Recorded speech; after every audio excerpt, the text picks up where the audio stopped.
Muy buenas noches a todos, bienvenidos. Gracias, jóvenes, por estar aquí con nosotros. Gracias a los que no estamos tan jóvenes por estar aquí con nosotros. Gracias porque invitan a la infancia, como una hermosa princesa que tenemos por ahí que va y viene. Gracias también. Cuando acercan a los niños a una biblioteca, cuando acercan a los niños a una hermosa biblioteca o simplemente con el hecho de ver un libro, es la tisigua que ya está, no, esa es la malora que ya está haciendo de las suyas. La tisigua nos anda acompañando con el cafecito y galleta. Cuando los niños se acercan, nos permiten entonces no dar una congruencia con nuestros pensamientos y nuestros actos. Los niños aprenden. Los niños son una esponjita divina que luego nos recuerdan las cosas que hacemos. Y si eso pasa con los niños, con los que no somos tan niños y recordamos como en esta ocasión lo vamos a hacer, pues nos ilumina el alma, nos da gusto, nos da tranquilidad.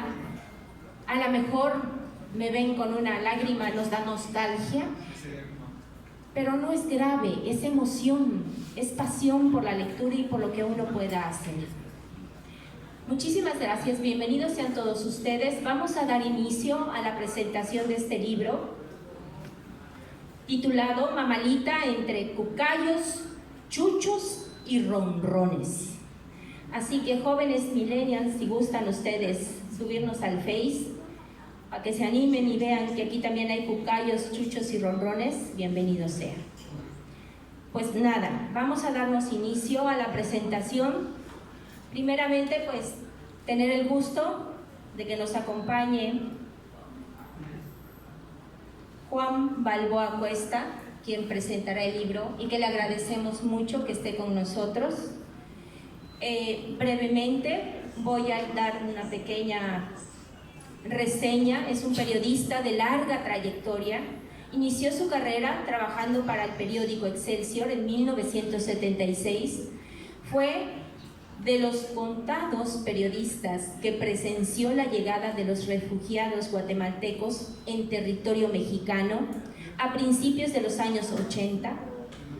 Viajó en varias ocasiones a Centroamérica para realizar entrevistas a dirigentes políticos, sindicales y militares de la región de América Central. A principios de los 80s fue reportero del periódico chiapaneco Número 1 y corresponsal del diario nacional 1+1 y la agencia Notimex. Ha sido también corresponsal de la revista Proceso. Fue también jefe de redacción y posteriormente director de la televisión del gobierno del estado de Chiapas. En 1984 fue socio fundador del periódico La Jornada. En 1985, el rector Eberto Morales Constantino lo nombró director de comunicación de la UNACH. Ya en los 90s fue nombrado corresponsal de la agencia mexicana Notimex en el Caribe, con sede en La Habana, Cuba. Luego fue coordinador de la agencia en América del Sur y director de producción de Notimex. También fue parte del equipo fundador de la revista Milenio y ha colaborado para los más importantes periódicos nacionales como El Universal, Eje Central y otros. En 2018 fue publicado un libro sobre la vida cotidiana de los habitantes del Istmo de Tehuantepec y los parques eólicos. Los textos de su autoría se tradujeron al inglés, francés y al zapoteco. Actualmente escribe un libro sobre el poeta Jaime Sabines y colabora con reportajes especiales en algunos medios impresos y electrónicos en la Ciudad de México, Nuevo León, Tamaulipas y Chiapas, entre otros estados. Su trabajo periodístico se ha reconocido y en 1983 obtuvo el Premio Estatal del Periodismo en Chiapas.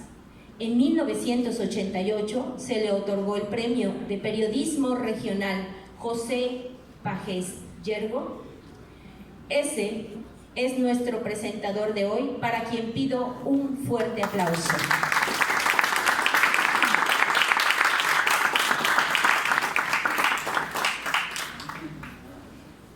Pues bueno, brevemente también me daré a la tarea de compartirles y tener el gusto de presentarles al autor antes de entrar de lleno en materia al tema del libro. El escritor Noel Ornelas Balboa, autor del libro que presentamos hoy, es un exiliado chiapaneco, radicado actualmente en el estado de Veracruz. Vean pues las cosas que hay que escuchar. De niño quería ser periodista, de joven abogado. La muerte de su abuela materna, debida a una negligencia médica, lo llevó a elegir la carrera de medicina, misma que abandonó por falta de vocación. Ha cursado su vida laboral administrando empresas. El interés sobre la vida de sus ancestros lo llevó a la investigación genealógica, lo que encontró en el camino y despertó su deseo por contarlo, y ahora está dedicado con éxito inusitado a la escritura. Este es su ópera prima, pero ya tiene 2 narraciones más en puerta.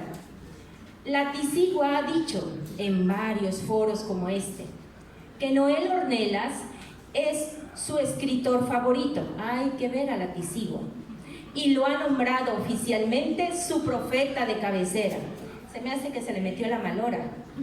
La malora, en cambio, no se cansa de decir que Noel es un narrador absoluta y definitivamente sobrevalorado, y le ha ordenado a El Sombrerón que no lo pierda de vista. Este es nuestro autor de hoy, para quien pido también un caluroso aplauso.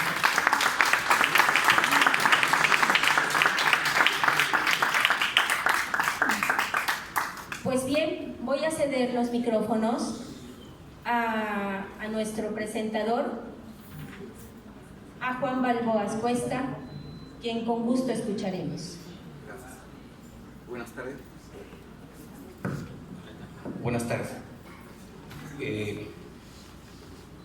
Yo quería iniciar como un pequeño resumen sobre el libro de Noel. Me llenó mucha felicidad y me extrañó mucho, realmente me extrañó, porque ver una narrativa tan limpia, tan bien hecha, de una persona que no se dedica a la escritura. Yo le pregunté todavía hace un mes y medio, le digo, pero ¿tú cómo es posible que hagas un libro tan bien hecho, bien narrado, y si no, nunca te has dedicado a la escritura? O sea, bueno, los que somos periodistas te envidiamos.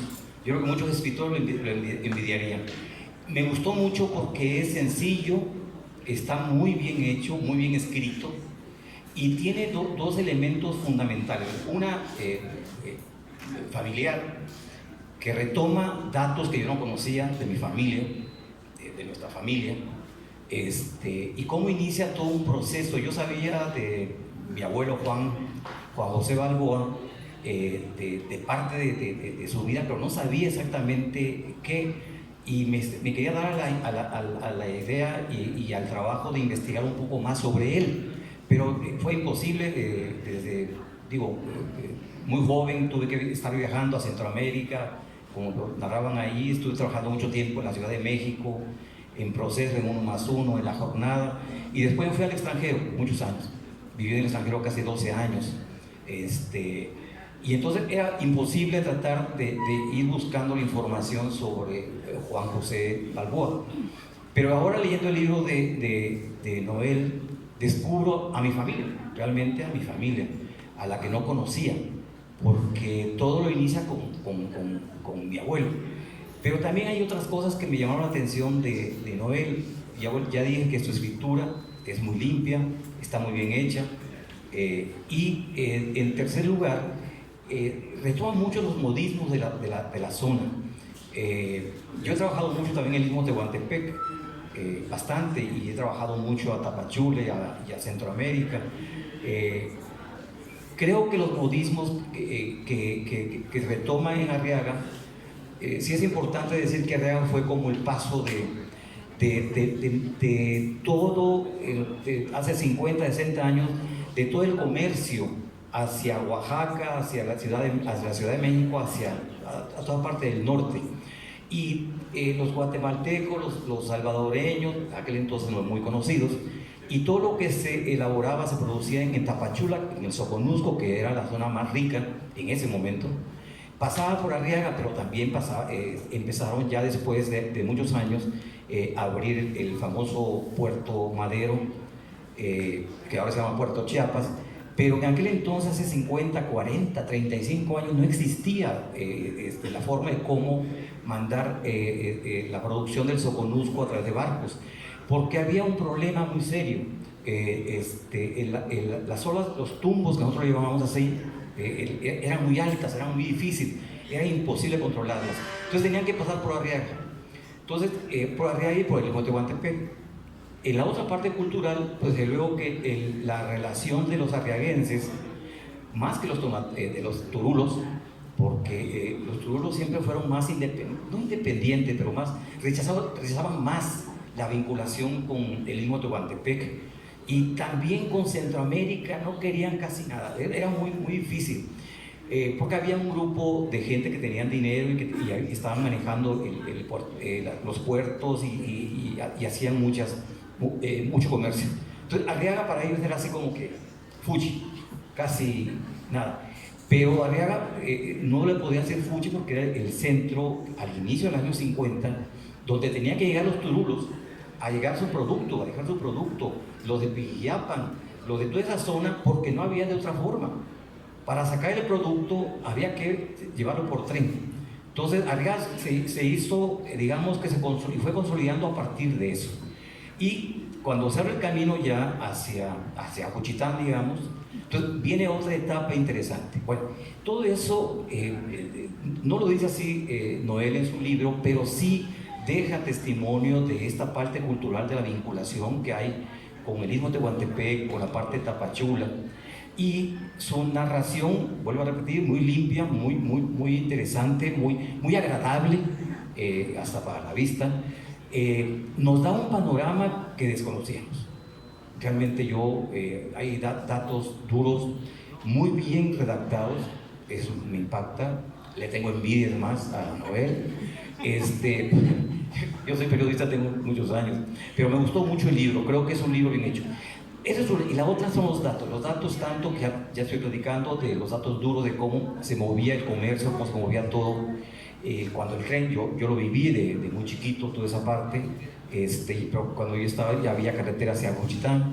Y la otra parte es el dato de la familia, que a mí me impactó. Hay cosas que yo no sabía de la familia Balboa. La familia Balboa es muy amplia. Nosotros somos los Balboas de la costa de Chiapas, porque hay Balboas en la costa de Tabasco, hay Balboas en Cuba, hay Balboas en el norte, hay Balboas en Centroamérica, y hay Balboas en Centroamérica y América del Sur.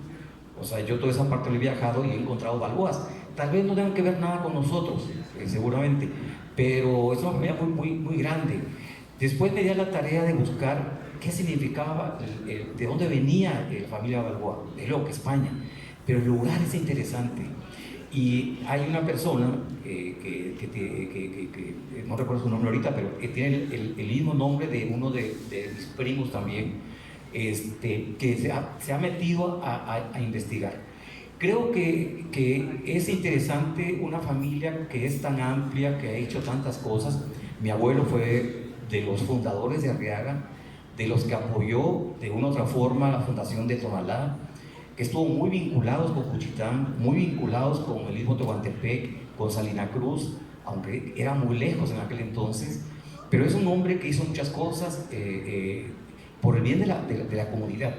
Fue presidente municipal en aquel entonces, y siempre pedían que volviera a la presidencia municipal, y él siempre dijo que no, ahí lo narra muy bien Noel en su libro. Entonces yo creo que es un libro que lo considero interesante, es un narrativo. Vuelvo a repetir, es muy limpio, está muy bien escrito, que tiene datos muy importantes de la zona que pocos conocen, desde Juchitán, vamos a poner el ejemplo, hasta Tapachula o a Guatemala. En Arriaga hubieron radicaron muchas personas que eran zapotecos, ricos y pobres, y que hablaban zapoteco. No sabemos, ahí sí no entiendo por qué no la lengua zapoteca se quedó en Arriaga. O sea, ¿por qué no se diluyó? ¿Por qué no empezó a hablar más gente zapoteco? No lo sé, realmente no lo sé. Yo nada más sé decir Pacheula, es todo lo que sé decir, no más. Entonces, es lo que no entiendo justamente por qué. Pero bueno, el libro de Noel sí rescata parte de esta historia que es muy interesante. Entiendo que va a ser 2 libros más, no sé si tengan que ver con la misma dinámica de la zona, pero creo que vale la pena leerlo, se los recomiendo mucho. Es agradable a la vista.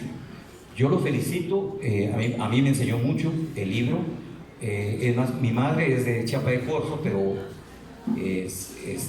vivió muchísimos años en Arriaga, muchos años, y le leí algunas partes mi madre ya es mayor, tiene 84 años, 85 años, pero le leí algunos pasajes que yo sabía que le iba a gustar, y realmente le gustó. Pequeños párrafos, no mucho más. Pero eso me llamó la atención porque ella como que despertó al conocer los datos, al conocer nombres que ella sabía que conocía muy bien de Arriaga y que hace ya muchos años salimos de Arriaga. Entonces creo que es un libro que vale la pena, que es un libro que es historia o forma parte de una historia que hay que hacer. Arriaga, no recuerdo el autor, pero hay un libro que empezó a hablar de Arriaga y que yo lo leí hace tal vez unos 35, 40 años. No está mal hecho, pero trae datos interesantes en cuanto a Arriaga, pero como que le faltó mucho más ejercicio en la escritura. Realmente no recuerdo el nombre del autor, pero lo debo tener en mi casa. Y entonces, pero yo considero que el libro de Noel está muy bien logrado y creo que debe ser uno de otro o 2 libros más que tengan que ver con la misma dinámica sobre el tema. Creo que vale la pena. Y aquí viene la otra parte que quería platicar. Redactar un libro, digamos un reportaje, una buena entrevista de semblanza, o un libro, o un cuento, como lo hacía Heraclio Cepeda, es una maravilla y no es fácil hacerlo. No es fácil. Y yo creo que Noel, no sé cómo le hizo, tal vez era de dónde, o la antigua, pero creo que es un buen libro, vale la pena y vale la pena que continúe con esa dinámica. Sé que hay otras 2 personas que también traen el tema del Istmo de Tehuantepec, de Arriaga. No tiene que ver nada con lo que Noel hizo, tiene que ver con otra cosa, pero creo que es una zona olvidada, perdida en la historia de Chiapas, en los libros de Chiapas, en los investigadores, perdida en la historia de México. De repente apareció Arriaga porque hace un tiempo tenían que pasar por ahí los centroamericanos que iban hacia a la Ciudad de México, la marcha aquella famosa que salió de Centroamérica y que dio todo el Pacífico, y pasó a Arriaga, y Arriaga los recibió como hijos. O sea, les dio la solidaridad que no habían tenido en otros municipios. Sí los apoyaron, sí los ayudaron en Tapachula, los ayudaron porque era muy complicado Tapachula, es muy complicado Tapachula. Tapachula vive por lo menos 10, 15 nacionalidades diferentes, es un centro muy violento, pero no porque los tapachultecos sean así. Yo creo que hay pocos tapachultecos viviendo en Tapachula, sino que ahí se concentró parte de toda esta gente que venía de Centroamérica y de otras partes y se enfrentaban mucho, había una cosa realmente horrible. Entonces yo creo que esta zona, esta parte de Chiapas es muy importante retomarla, reescribirla.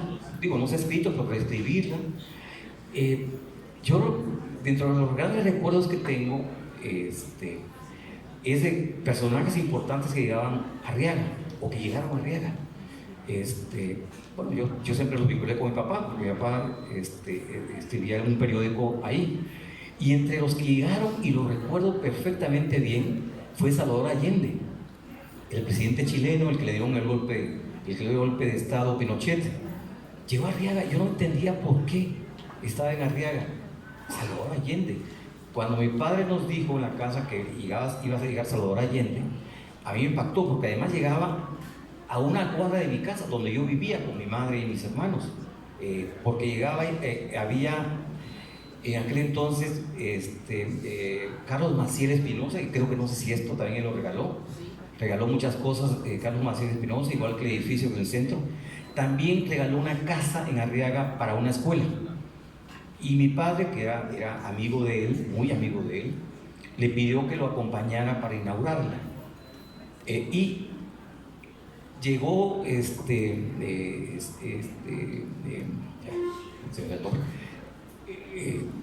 Carlos Maciel Espinosa, y después llega con Salvador Allende.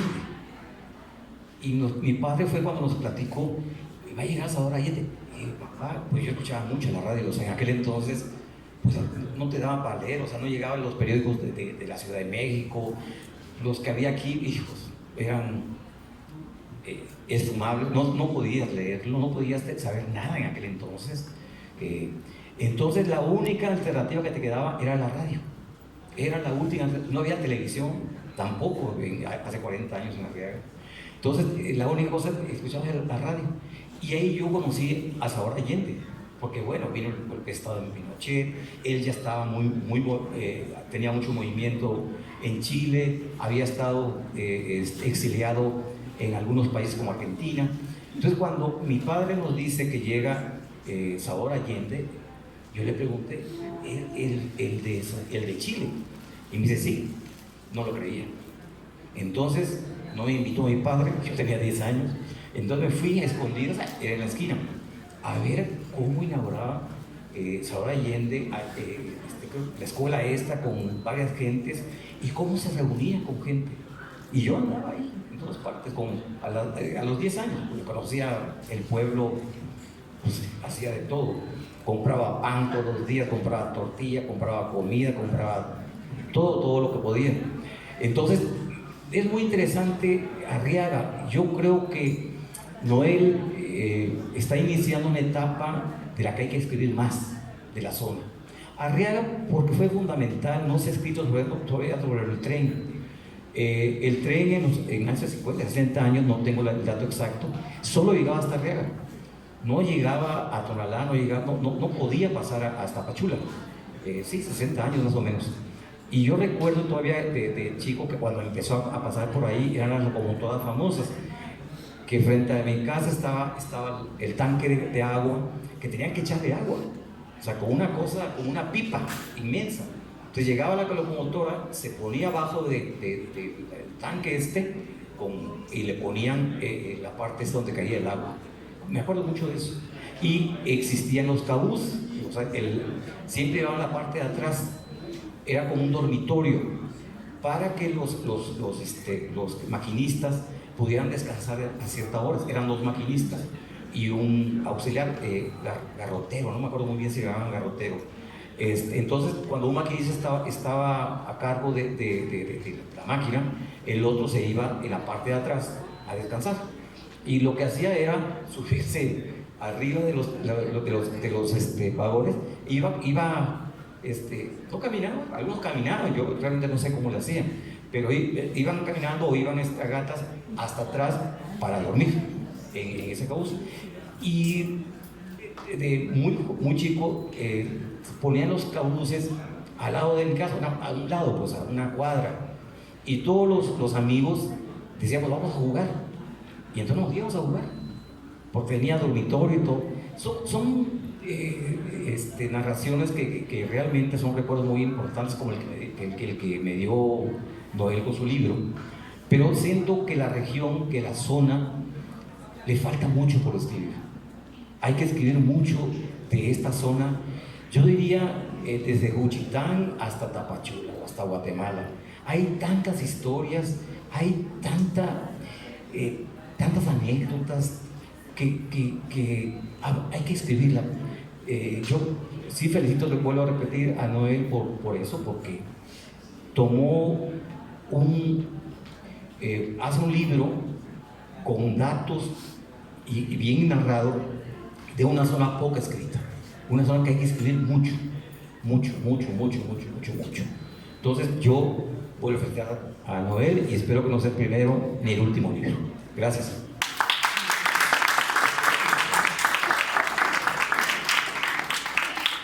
Y hablando de historia, de lo que tenemos que escribir, de lo que tenemos que leer, pero de lo que tenemos que rescatar, voy a leerles brevemente, antes de cederle el micrófono al autor, esta parte que es el inicio. Nandalumi es el inicio. Dice: el señor de los Chiapa levanta su mano para detener la marcha. La multitud que se sigue se detiene a su señal, expectante. Ante sus ojos se eleva el cañón del sumidero. La espléndida visión de grandeza atrapó sus miradas y sus almas, que quedarían atadas con hilos invencibles y eternos a esta tierra de piedra y agua. Lentamente el Señor da media vuelta, hasta quedar de frente a los que esperan, y alzando a dos manos su lanza, grita con voz rugiente: Soctón Nandalumi. El eco devuelve el gran cañón y se confunde con los sonidos de tambores, conchas y caracoles, y envueltos en el griterío jubiloso del pueblo, se esparcen por el valle, anunciando el final de la peregrinación y el inicio de la fiesta de la Tierra Nueva. Es así como inicia este libro. Es una narrativa, sí, pero también es una historia de amor, una historia que nos acoge con tal sutileza, que nos llama con los olores de los sagrados alimentos y con esa especialidad tan delicada y tan única que tiene nuestro estado.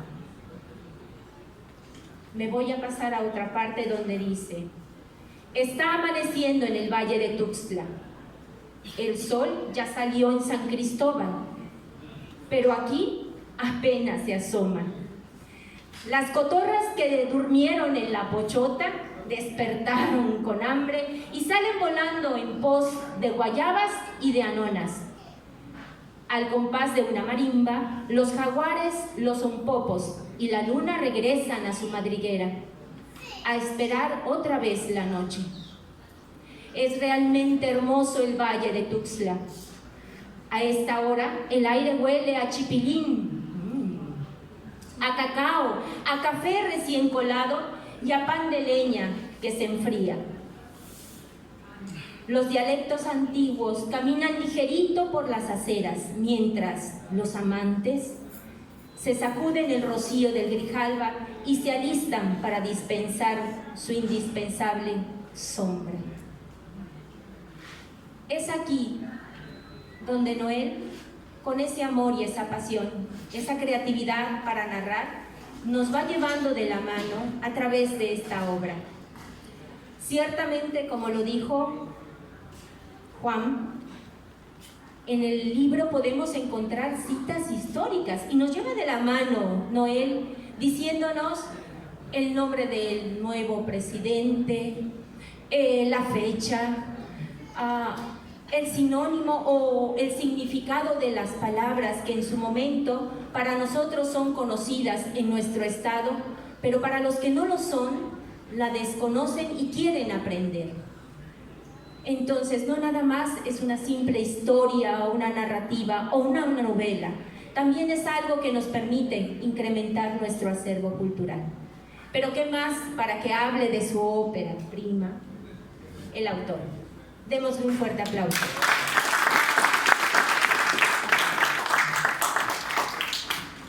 Bueno, pues Mamalita, entre cucayos, chuchos y ronrones, es un testimonial y un homenaje a una mujer.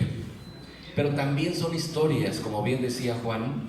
Y yo, más que decir un rollito, quisiera leerles algo para que lo saboreen. Por ejemplo, en la historia de amor que mencionaba la maestra Carla, viene un capítulo que se llama La cocina de Dominga. Dominga es una jovencita de 25 años con 2 hijas, que está a punto de casarse con un hacendado de 62, viudo con 9 hijos.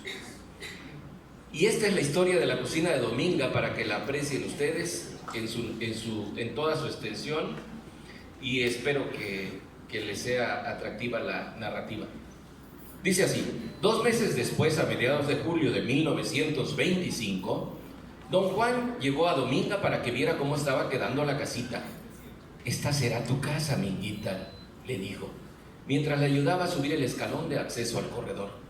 La hice alta, por si se llegara a rebalsar el río. Era una casa de adobe con techo de teja, 2 habitaciones y un corredor al frente, en el que se podían apreciar 2 cómodas butacas. En la parte trasera, un espacio semicerrado que serviría de cocina. Se distingue porque ya tiene la plancha del fogón.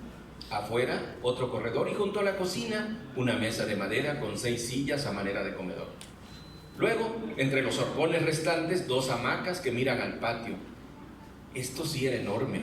3 hectáreas de maizal a la orilla del río de la Punta. Dominga recorre la casita y apenas lo puede creer. Por primera vez en su vida sentirá lo que es tener su propio espacio. Pero ahora se da cuenta que solo será verdaderamente suyo cuando ella le ponga lo que le gusta. Porque desde que tiene memoria, ella y su familia se la han pasado viviendo en tierra prestada por el hacendado o en casa de alguien que no la ocupa. Nunca pueden disponer de los espacios ni cambiar nada de lo que el dueño dejó. Solo hay que cuidarla y mantenerla como está. Así que ahora su mente vuela pensando en todo lo que puede hacer aquí. ¿Qué le falta, minguita?, dice perceptivo don Juan. Nada, se apresuró a decir ella, está muy bonita. Por edad y experiencia, don Juan sabe de memoria el lenguaje femenino. Entiende claramente lo que quieren decir cuando no dicen nada. Así que pasando el brazo por su hombro, la lleva a recorrer cada parte de la casita, empezando por la cocina. Míralo pues, hija, yo no sé nada de cocinas, pero tú sí sabes. Decime, por vida tuya, ¿qué le hace falta? Cuando se lo pide de esa manera, Dominga sabe que don Juan está siendo sincero y que realmente quiere complacerla, de modo que agarra fuerza quién sabe de dónde y se suelta hablando. Bueno, le dice mirando el techo de la cocinita, ahí faltan 3 hoyos, uno a cada orilla y el otro en el mero centro. Si no, ¿por dónde va a salir el humo, pues? ¡Ah! Póngase a asar chile en una cocina sin hoyos y va a ver lo que es llorar sin gana. Aquí de este lado sería bueno que hubiera una ventana para que yo pueda mirar al patio sin salir. Los chamacos no se cuidan solos. Ah, el fogón de una vez que le hagan sus hornillas de ladrillo para que quede bien. Pero antes hay que ir con el herrero para que haga un comal para la tortilla y una reja cuadriculada para las ollas y para las cazuelas de la comida. Tiene que ser a la medida. Si no, se andan cayendo. Ya ves lo que pasó con mi mamá el otro día. Toda quemada anda. Ah, y ya que va a ir con el herrero, que le venda unos 4 garabatos para colgarlos de los morillos. Si viera cómo sirven para alzar las cosas y que no se las come el gato, el tlacuache o los muchachitos. Ah, y antes de que se me olvide, que las hornillas no las pongan juntas. Mejor una a cada lado para que en medio uno pueda preparar las cosas. Y miren, abajo del fogón que le pongan 3 divisiones. La de la pared de este lado será para la leña, para que uno no tenga que salir al patio si está lloviendo o porque salió el loco muy fuerte. Y la de la otra esquina será para llenarlas de mazorcas. Así que mientras espera uno a que se cuezan los frijoles, se pone uno a limpiar el maíz. Yo creo que nomás con eso ya queda bien. Lo demás que falte, yo misma lo voy haciendo. Don Juan se queda gratamente sorprendido por la sabiduría de Dominga en las cosas de la cocina. Queriendo presumir de que puso toda la atención, le dice: oye, hija, son 3 divisiones de abajo del fogón. La de la izquierda es para la leña, la de la derecha para el maíz, y la del centro, ¿para qué es, pues? Ay, don Juan, no le dije que ahí trabaja uno, pues. Ahí van los pies. Si se repleta de cosas, se lastima uno a cada rato. Siempre hay que tener limpio esa parte, si no, se llena de cucuyuchis y se esconde el zancudero. Y luego le están picando a uno en las canillas. Ahí también se puede guardar el taburete cuando no se ocupa. ¡Ay, de veras! Se me había pasado, falta el taburete de aquí, para medio sentarse mientras uno trabaja. Ya ve que luego se pasa uno horas en la cocina y todo el día parada. Se cansa uno más, ¿no cree? ¡Ah! Ya me acordé de otra cosa. Va a faltar una tinaja para el agua fresca, o mejor 2, una aquí y otra en el corredorcito, para que no tenga uno que venir hasta acá cuando tenga sed, o cuando pasen sus amigos y quieran agua, no tenga que venir hasta la cocina, ¿no? ¿Cómo ve, don Juan? Antes de que don Juan pueda decir algo, ella continúa: ay, no le digo, don Juan, ya se me estaba olvidando un tronco y una tablita de madera para poner el molino de mano. No muy alto, porque si no se cansa uno de más cuando bracea a la hora de moler. Mire, como por aquí estaría bien, dice señalando con su mano a la altura de su ombligo. Ah, y ya que va a ir con el carpintero por lo de la ventana y el taburete, por ahí que le venda unas tablitas para hacer un trasterito en la cocina. Si me trae martillo y clavos, yo misma lo puedo hacer.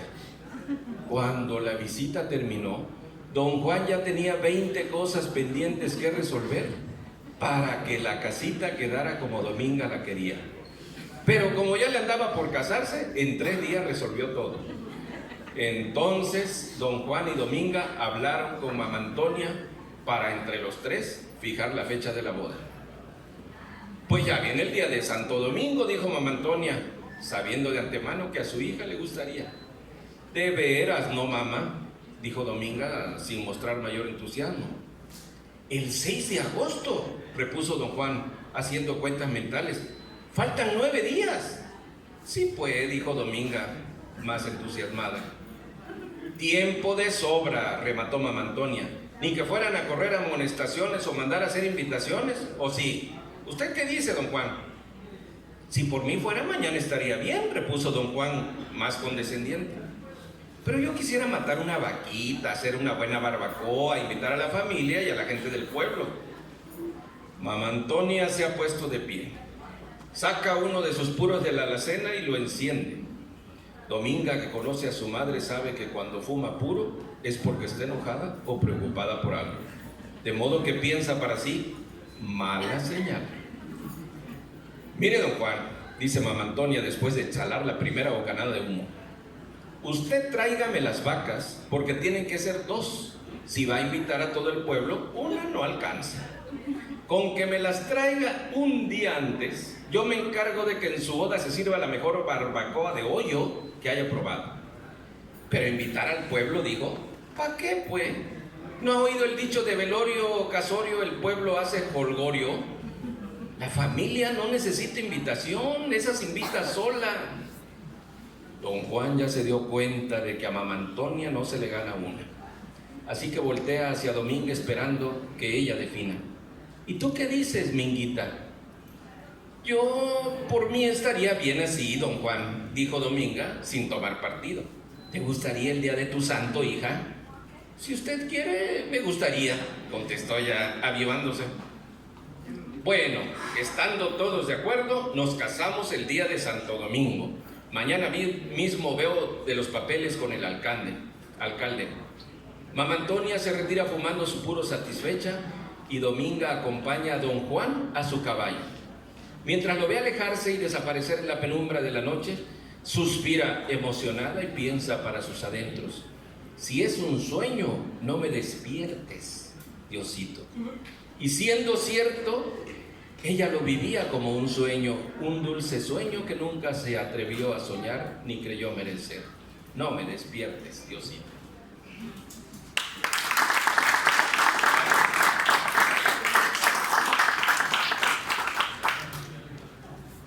Pues, ¿qué les puedo yo decir? Empecé con el cacao, el café, la nona. Entrar a una cocina es entrar a los recuerdos. En los momentos cuando tú estás viviendo en casa es el aroma de lo que más te agrade, el mole, el arroz, el caldo, los frijoles, el atol, la gelatina, lo que te haga tu madre. Cuando estás fuera de casa es muy difícil y solamente cuando pasas cerca de una casa y sientes y percibes el aroma, vienen a tu mente esos recuerdos. Eso es lo que tratamos en este momento, en este día tan especial para nosotros, es invitarlos a ustedes a que se animen. Es un libro grato, es un libro que, como han escuchado, nos permite recuperar nuestras tradiciones y costumbres. Vamos a pasar ya al momento de las preguntas para que nos quede un tiempecito por ahí. No sé si alguno de ustedes tendrá alguna duda.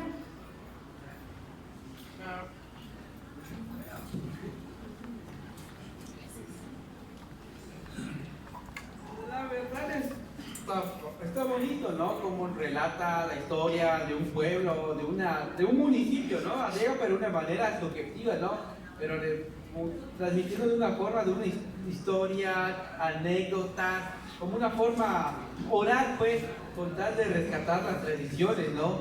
Por ejemplo, en el caso de la cocina es cierto, ¿no? Que la cocina nos alegra, ¿no? Cuando recuerdas los aromas de ya sea que tu mamá te haya elaborado un mole, o tu abuelita, o un ser querido, ¿no? Está bonito, ¿no? En ese aspectos tradicionales, ¿no? De un pueblo, de una cultura, ¿no? Y mi pregunta es,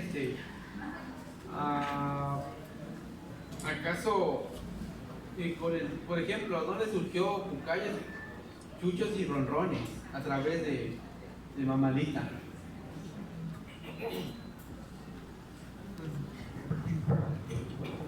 Ya le dieron rienda suelta. Bueno, el libro se llama así porque Mamalita, que se está muriendo y era mi madre, y es una cuestión cierta, aunque es una novela testimonial, tiene mucho de ficción y mucho de historia. Y Mamalita está entre Cucayos, Chuchos y Ronrones porque la Tizigua la lleva, no queriendo ella entregar su cuerpo y morirse. La quiere convencer de que se muera, porque le dice: oye, no sabes de lo que te estás perdiendo, ya tu cuerpo no sirve. Y tratando de convencerla, la lleva a conocer la historia de sus ancestros, la que decía Juan, que está conociendo también él. La historia de amor de sus ancestros se la lleva la Tizigua y don Juan la conquista de una manera extraordinaria a través de Cucayos. Ojalá jóvenes, especialmente ustedes jóvenes que estoy viendo aquí, jovencitos, cortejen a la mujer. Si un hombre de 62 años es capaz de convencer a una chica de 25, llevándole al sitio donde hay Cucayos, por favor, ustedes tienen ahora más herramientas, no les muestren un meme. Sean románticos. Los Cucayos es una escena romántica que, si fuera un disco, sería el primer sencillo. Se llama el capítulo El Señor de los Cucayos. ¿Y por qué Chuchos y Ronrones? Porque la madre de Mamalita, Dominga, que esa es la historia de la cocinita esta, era amiga de los chuchos y de los ronrones. Cuando era niña, hay muchos niños que les gustan mucho los chuchos, y a ella le gustaban, aparte de los chuchos, los ronrones. ¿Cuáles son los ronrones? Esos escarabajos, le llamaban en Arriaga, que llevan pelotitas redondas de estiércol, de caca de vaca, a su agujerito. Y Dominga se encargaba, como un cirujano, de irlos ayudando a que llegaran con su carga al otro lado, a su agujero. Porque de repente venía algún depredador y se llevaba al pobre ronrón con todo su bolito. Entonces, por eso es el título que ustedes como chiapanecos creo que pueden entender. Ah, ya. Gracias. ¿Alguna otra pregunta? Jason.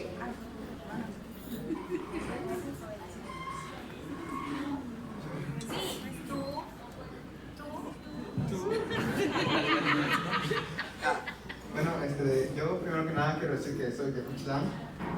No hablo muy bien el zapoteco, pero pues entiendo. Y pues me interesó mucho la parte